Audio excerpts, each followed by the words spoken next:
Bismillahirrahmanirrahim. Selamat datang di Kepo Kirim Email Podcast bersama saya Fikri Fatullah. Kali ini kita akan bahas Google Ads ya. Sebelumnya seperti biasa Kepo didukung oleh Kirim Email dan kali ini ada pendukung tambahan namanya Belanja.go.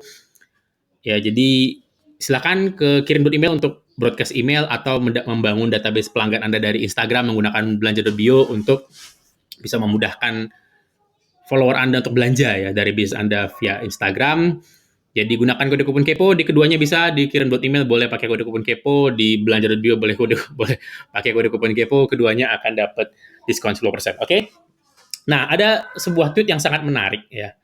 Saya temui beberapa hari yang lalu di awal bulan September 2019, Jason Fried ya, foundernya Basecamp, aplikasi kerja yang kami gunakan sekarang, itu nge-tweet yang kalau saya terjemahkan kira-kira seperti ini. Ketika Google meletakkan 4 iklan berbayar di atas hasil pencarian organik dari brand kita sendiri, kita harus membayar ke Google untuk bisa ditemukan oleh orang lain. Ya, dia bilangnya penyanderaan. Ini penyanderaan, ini kasus penyanderaan. Ya, jadi dia bercandain, dia bikin iklan, ya, untuk kemudian tulisan iklannya, kami nggak mau jalanin iklan ini, tetapi terpaksa, kira-kira gitu deh. Dan kemudian tweet ini menjadi viral kemana-mana, viral kemana-mana, ya, dan kemudian sampai dibahas di CNBC dan website bisnis besar dan lain-lain. Jadi intinya begini ya, kalau Anda sudah punya merek Anda bisa disandra sama kompetitor. Ya, serba salah ya, kita nggak punya merek, kita tersandra juga, gitu kan. Kita punya merek, kita disandra juga sama kompetitor. Ya, jadi ini yang dipermasalahkan sama Jason. Ya, jadi banyak kompetitornya Basecamp menggunakan kata kunci Basecamp untuk iklan. Jadi saat kita search Basecamp, itu si Basecamp-nya sendiri keluar nomor 1 di hasil organik, tapi iklan di atasnya ada 4 yang semuanya kompetitor Basecamp. Ya, ini yang dipermasalahkan. Mungkin Anda kalau merek Anda sudah ternama, Anda mungkin pernah mengalami ini juga ya. Kalau merek Anda sudah dikenal gitu ya, sudah mulai dapat tanjakan, ini Anda mungkin mengalami. Saya pernah punya temen yang mengalami juga ya, pengusaha hijab, saya nggak usah sebut mereknya, ntar jadi diserang lagi kata kuncinya ya. Intinya mereknya juga seperti ini, diserang ya, saat bukan diserang lah ya, terlalu kasar mungkin saya bilang kalau diserang, disandra ya, disandra, saya pakai bahasanya Jason ya, disandra mereknya sama persis. Jadi merek dia itu kalau di search yang nomor 1 itu iklan berbayar pakai Google Search, dan itu menggunakan merek lain lah ya, jadi merek lain yang mengiklan atas nama merek dia gitu loh ya, untuk dapat posisi di atasnya dia. Padahal hasil pencarian organik itu dia muncul dan posisinya bagus, nomor 1, nomor 2 untuk hasil pencarian organik. Tapi Google sekarang yang meletakkan hasil pencarian berbayar itu kan banyak sekali. Ya mungkin tidak di HP Anda nggak muncul, tapi ya di kebanyakan HP orang yang nyari merek Anda mungkin muncul atau di hasil pencarian desktop ya. Nah, ini yang dipermasalahkan, dan ini akan kita bahas kali ini bagaimana kita menghadapinya gitu loh ya. Jadi ini kan kalau ditanya ke Google, ya, jadi Jason nanya ke Google, jawaban Google adalah, iya kita harus menemukan balance antara kepentingan bisnis dengan begini. Jadi intinya Google mengizinkan Anda atau saya untuk menggunakan merek kompetitor itu untuk apa ya, mengeluarkan hasil pencarian kita gitu loh. Itu boleh dilakukan. Google mengizinkan itu. Ya, tidak ada masalah. Tapi kita nggak boleh nulis merek Google di situ. Kita nggak boleh mentarget kata kunci Google, kita nggak boleh menyebutkan Google dalam iklan kita, nanti akan ditolak dan di-ban sama Google. Jadi lucu ya. Google katanya kalau ditanya, oh kok merek saya dijadiin kata kunci bagi orang lain, ini boleh. Tapi saat kita gunakan Google nggak boleh. Jadi Google setuju sama Jason, tapi Google juga nggak setuju sama Jason gitu loh ya, dalam kasus ini. Nah, jadi kompetitor kita bisa di atas kita. Kalau misalnya merek kita lebih dikenal gitu ya, kompetitor kita bisa berada di atas kita kalau mereka mau bayar. Ya, jadi kalau kita mau di atas dia lagi, itu kita harus bayar lagi. Lebih mahal dari kompetitor yang ujung-ujungnya ya Google yang akan menang. Ya, mungkin Anda tahu ya, Anda pernah belajar mungkin bagaimana caranya algoritma Google bekerja ya, algoritma iklannya, intinya bidding yang paling banyak dia akan lebih tinggi. Ya. Nah, bagaimana dengan kirim email? Kami sendiri pernah mencoba, ya. Saya akan transparan di sini. Kami pernah mencoba, walaupun sekarang sudah berhenti iklannya. Kami pernah mencoba mentarget kompetitor. Dalam hal ini Mailchimp, ya mungkin nama besar dalam dunia email marketing ya. Jadi ya alhamdulillah banyak sekali orang-orang yang hijrah dari Mailchimp tanda petik itu ke kirim.email ya.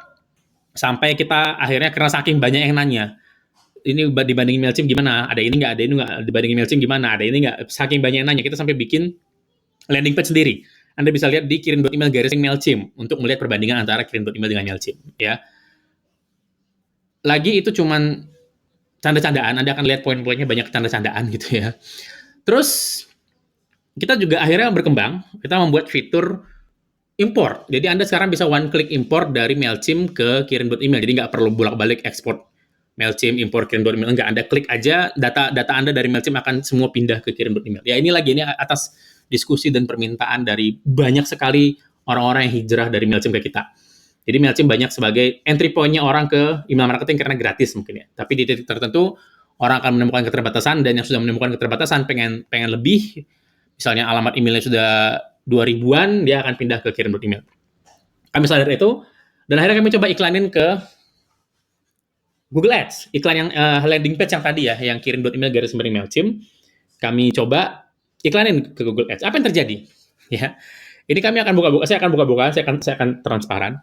Untuk kalau dilihat dari sisi exposure atau awareness lah ya, bahasa marketingnya awareness, cukup bagus, saya akui. Ya, ada indikator-indikator bagus di sini ya, yang mungkin kalau saya share angkanya juga mungkin bagi Anda nggak bagus, tapi bagi kita bagus ya. Intinya CTR-nya bagus ya, click through rate-nya bagus, terus impression-nya bagus, and so on and so on. Dan dia menghasilkan leads ya, cost per leads-nya atau cost per result-nya juga relatif stabil. Tidak murah, tapi stabil. Ya, kami pernah dapat cost per leads 5.000, ya 5.000 per leads, Rp5.000 per leads. Mailchimp jauh di atas itu, sekitar 50 sampai 70.000 seingat saya. Ini iklannya udah lama berhenti aja, saya lupa ya. Jadi untuk awareness exposure itu bagus. Tapi ini yang saya sadari setelah iklannya jalan. Tidak gampang mengubah persepsi seseorang akan brand. Artinya apa? Untuk membuat orang switch brand dari Mailchimp ke kirim.email tidak sesederhana iklan Google yang bagus. Tidak sesederhana iklan kita mentarget kata kunci Mailchimp. Nggak sederhana itu. Hanya karena kami mentarget kata kunci kompetitor, itu tidak membuat orang itu switch brand gitu loh. Berganti merek ke kami. Enggak. Ya.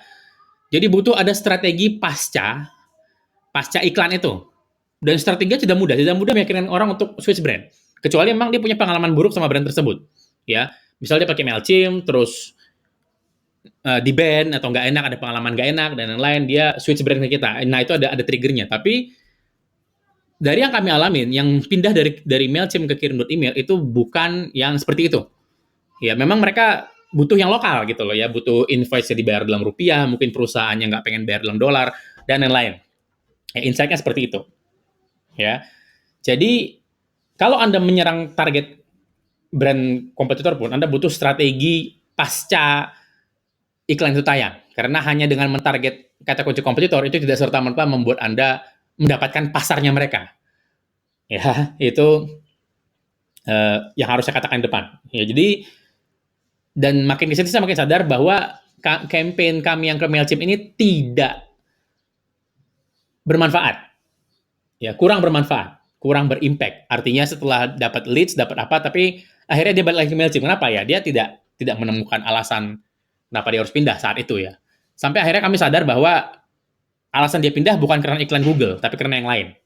Ya, akhirnya kami fokus ke yang lain itu. Ya tadi mungkin salah satunya adalah fitur one click import dan lain-lain. Ya ada beberapa strategi yang mungkin nggak bisa saya share di sini ya. Tapi intinya hanya karena kami mentarget Mailchimp tidak membuat orang pakai kirim.email gitu loh. Ya. Karena alasan itu maka iklannya kami hentikan. Karena ya lagi leads-nya buat kami tergolong mahal karena beberapa kali cost per result atau cost per leads-nya itu atau biaya mendapatkan satu leads atau satu prospek itu pernah mencapai di atas 100.000. Ya buat saya untuk yang pernah dapat leads senilai 5.000 itu mahal ya. Mungkin bagi produk Anda leads 100.000 itu masih acceptable, Anda bisa toleransi ya. Tapi di kami itu mahal. Ya bayangkan kalau sehari itu kami dapat 100 leads dikali 100.000 ya. Itu angkanya terus langsung gak enak gitu ya untuk sehari dapetin leads. Sedangkan kalau dia 5.000 dapat 100 leads itu masih enak lah ya. Oke. Nah, kesimpulan sementara apa dari pengalaman kami mentarget kata kunci kompetitor dalam hal ini Mailchimp adalah Merek itu dibangun bukan di shortcut, bukan di kickstart, bukan di jump start, kick off, apalah istilahnya yang mempercepat ya, bukan. Merek itu dibangun. Tidak ada shortcutnya merek.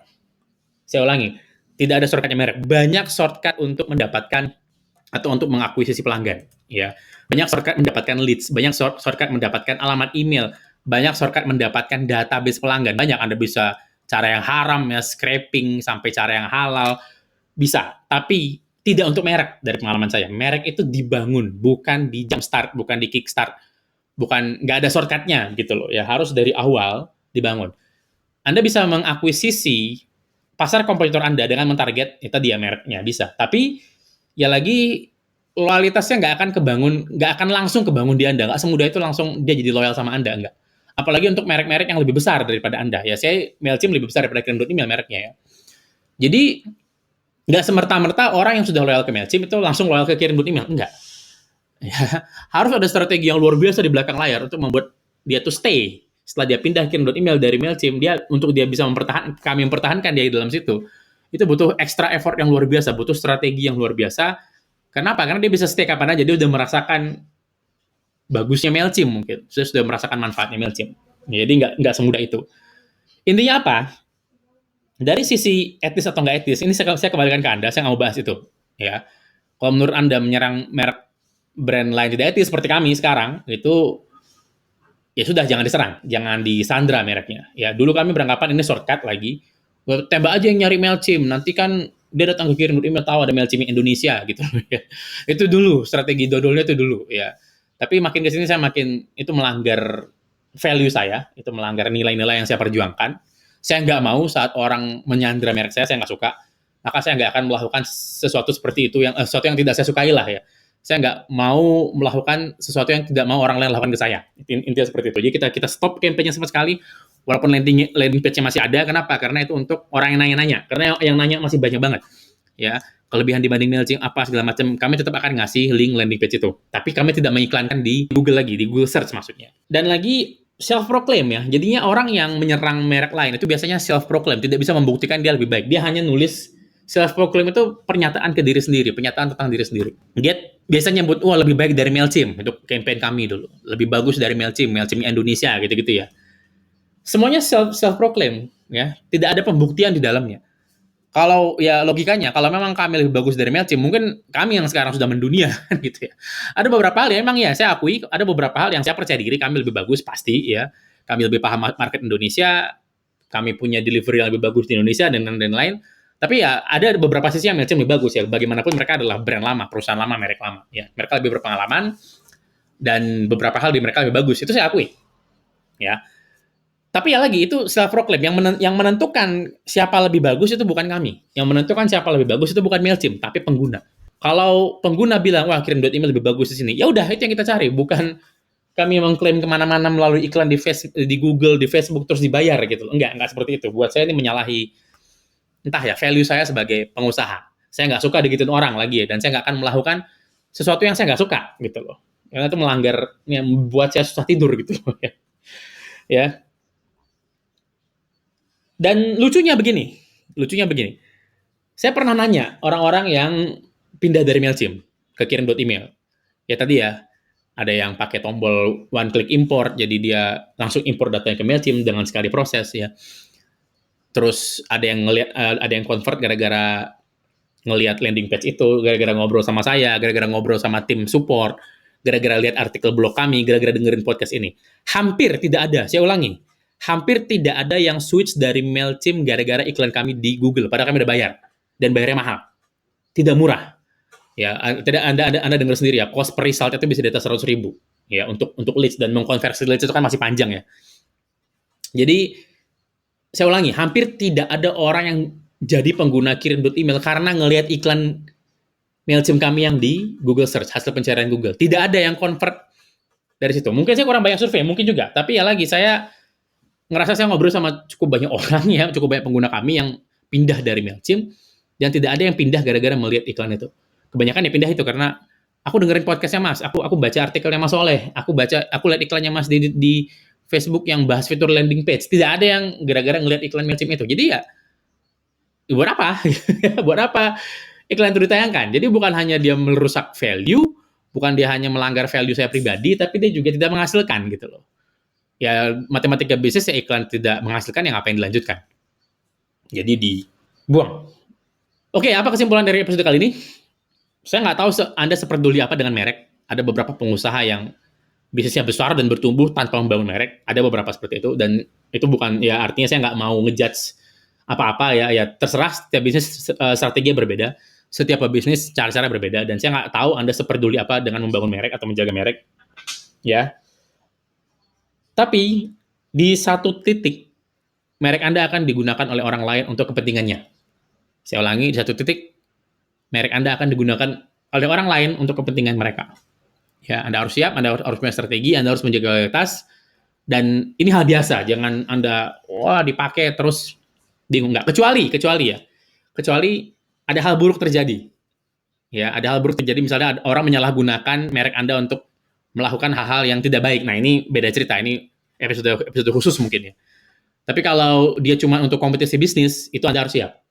Kalau dia melakukan ya semuanya dengan benar, dia tidak ada melakukan misalnya unsur penipuan atau apa landing page-nya, ya Anda nggak bisa ngapa-ngapain. Google akan mengizinkan iklannya. Anda mau banding gimana pun, Google mungkin akan nolak. Ya, Google Search akan nolak.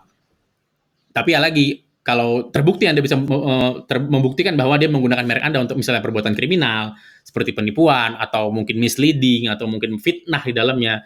Ya, saya pernah punya teman yang mereknya digunakan untuk memfitnah seseorang gitu ya di luar sana. Ya, itu beda cerita ya. Itu Anda bisa masuk ke jalur hukum dan yang lain. Tapi kalau cuman persaingan bisnis, itu sepertinya akan berat ya. Dan lagi ya, salah satu strateginya menurut saya ya udah saya bahas dari awal podcast ini, atau dari awal Kirim.email berdiri ya bangun database pelanggan gitu loh. Jadi saat merek Anda disandra seperti kasus-kasusnya Basecamp gitu ya, itu Anda masih bisa berkomunikasi dengan baik dengan pelanggan Anda via email ya. Anda tidak kehilangan mereka di situ, dan Anda bisa menggunakan email untuk membangun loyalitas. Ya. Dengan begini juga pelanggan yang sudah Anda akuisisi mungkin dengan susah payah itu tidak langsung hilang karena Anda maintain dengan berkomunikasi via alamat email. Ya, saya tahu mungkin beberapa dari Anda yang denger ini akan, wah Mas, berarti ini ujung-ujungnya pakai email dong, bukan pakai Google Ads. Bukan itu maksud saya. Maksud saya begini ya, dia dikombinasikan ya. Anda sudah ngiklan di Google Ads, Anda sudah mengakuisisi leads-nya, mengakuisisi pembeli, itu ya dipindahin ke email dan kemudian lanjutkan komunikasi di sana. Nah, orang-orang yang saya bilang tadi ya, leads-nya saya dapat dari iklan MailChimp tadi, itu memang tidak langsung convert. Tapi kami mendapatkan alamat email dan kami berkomunikasi. Lama-kelamaan, 1-2 orang yang kami dapat, ya akhirnya convert juga. Tapi ya lagi, bukan karena iklan Google itu, tapi karena udah ngobrol sama kami lama. Jadi kasarnya dia nggak ngelihat iklan Google itu, sebenarnya kalau dia menemukan kami di Facebook atau di tempat lain, itu sama aja hasilnya. Ya. Sudah ngobrol dengan kami lama, dan sudah ngelihat video webinar, sudah dengerin podcast, lagi dia sudah muter-muter lama, dia akhirnya ya udah dia switch brand juga akhirnya. Ya lagi seperti saya bilang, ada strategi pasca iklan Google itu kalau Anda ingin membuat orang pindah dari satu merek ke merek Anda. Strategi yang sama bisa Anda flip, Anda balik. Anda bisa mempertahankan merek Anda dari serangan atau tanda petik sandraan merek lain. Itu kalau Anda bisa menjaga loyalitas Anda dengan mengumpulkan database pelanggan, mengumpulkan alamat email mereka ya. Jadi sekaligus bertahan, sekaligus menyerang. Ya, kombinasikanlah iklan-iklan berbayar Anda. Saya nggak tahu Anda yang iklan berbayar pakai Facebook Ads, Google Ads, terserah. Tapi kombinasikanlah iklan-iklan berbayar Anda dengan email marketing, dengan kirim.email, supaya ya lagi ya tidak sia-sia biaya akuisisinya gitu loh. Ini udah diakuisisi tapi nggak convert kan sayangnya. Semua link yang saya sebutkan di episode ini termasuk tweetnya Jeffrey, wawancara Jason di NBC kalau nggak salah, dia dipanggil sama si NBC di TV, diwawancarai, ditanyain bagaimana opininya tentang iklan seperti ini ya. Itu semua akan ada di episode kali ini. Silakan ke kepo.blog_54, ini episode 54 untuk membaca semuanya ya, dan nonton videonya. Silakan ke kepo.blog_54 ya. Sampai ketemu di episode selanjutnya insyaallah. Jangan lupa gunakan kode kupon KEPO untuk berlangganan kirim.email ataupun belanja bio, diskon 10% untuk masing-masing ya. Anda punya sesuatu untuk didiskusikan? Monggo, email saya juga masih terbuka, fikry@kirim.email. Terima kasih. Assalamualaikum warahmatullahi wabarakatuh.